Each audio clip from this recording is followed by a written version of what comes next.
Hello, beautiful people. Trust you are doing good.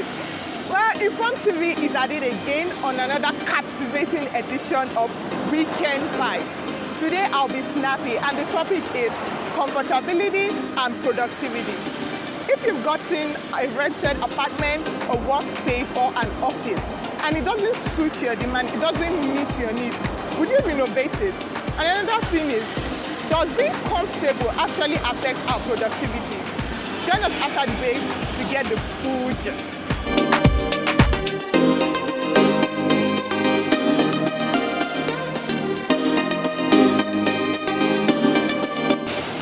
Productivity is simply bringing something back to life, making something brand new. It's no surprise that many of us are seeking ways to improving the quality of our homes, realizing the impact it has on both our lives, our well-being, and of course our productivity. On an average, many people tend to spend 90% of their time indoors, and you agree with me that much of that time is being spent in their homes. So today we are out to interrogate some few persons and seek their opinion, know their opinion as to what extent they will go in renovating a space that isn't theirs just to feel comfortable. Okay, good morning. Good morning. Please, a very quick one.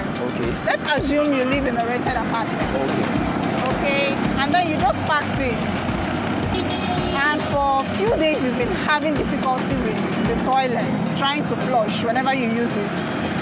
Okay, since it's not your apartment, this is for someone else, and you've already paid for your rent, what will you do? Will you fix that toilet? Okay, I work in a rent tribunal, and these matters actually come to our courts quite often than not. Okay. It is not the responsibility of a tenant to fix the property of a landlord.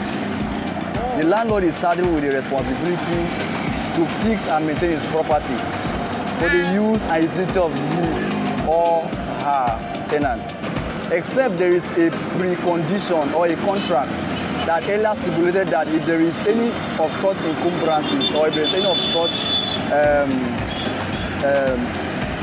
circumstances where there is issues, there's a written agreement to that effect that it is the tenants that is to bear the cost or responsibility to fix those issues. Then in that regard, I think the tenant should fix it. It depends on the kind of damage the toilet is having.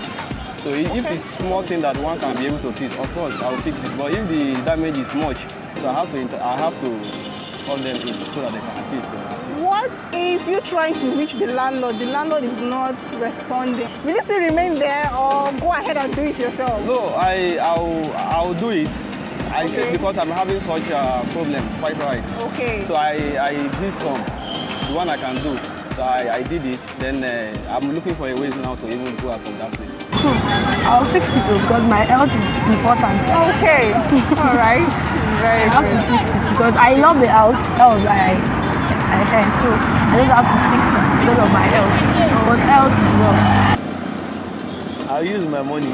Okay. Instead of waiting for the landlord, you use your money to. Okay, fine. That's all. Creating an ideal home or workspace can be very overwhelming because you need your space to be unique, and that's why the right decision and proper planning must be put in place. But please ponder on these three questions before you make any decision. First, do I really need to renovate my rented apartment just to feel comfortable? Two, will it earn me diverse productivity? And three, do I have funds for it? Once you are able to answer these three questions, you are good to go. That's it. Thank you for joining us today. I remain Ogbedebiru. Do have a nice weekend and join us next time. Until then, stay informed.